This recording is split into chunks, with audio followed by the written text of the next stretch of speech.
হাওড়া ডিভিশনের ট্রেনে প্রতিদিন যাতায়াত করেন বহু মহিলা।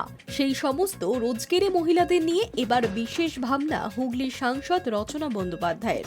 সেই ভাবনাকে বাস্তবায়নের জন্য তিনি রেলকর্তাদের কাছে সরাসরি প্রস্তাবও দিলেন। হাওড়া ডিভিশনে মহিলাদের যাতায়াতের সুবিধার জন্য লেডি স্পেশাল ট্রেন অতিরিক্ত বগির দাবি তুললেন তিনি। সোমবার জোনাল রেলের ইউজার্স কনসালটেটিভ কমিটির বৈঠকে পূর্ব রেলের জিএম এর কাছে লিখিতভাবে এই প্রস্তাব দিয়েছে সাংসদ। আরও জানিয়েছেন, পুরো রেক মহিলাদের জন্য না দেওয়া গেলে অন্তত বগের সংখ্যা বাড়ানো হোক।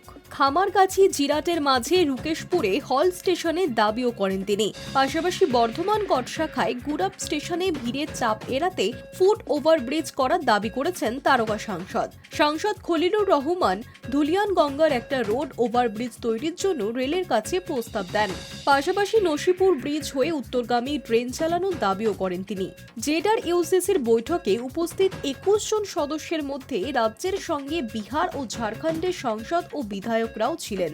উপস্থিত ছিলেন মন্ত্রী শান্তনু ঠাকুর, মিতালি বাগ, লালন কুমার, ব্রহ্মলাল মুর্মু সহ আরও অন্যান্য সদস্যরা।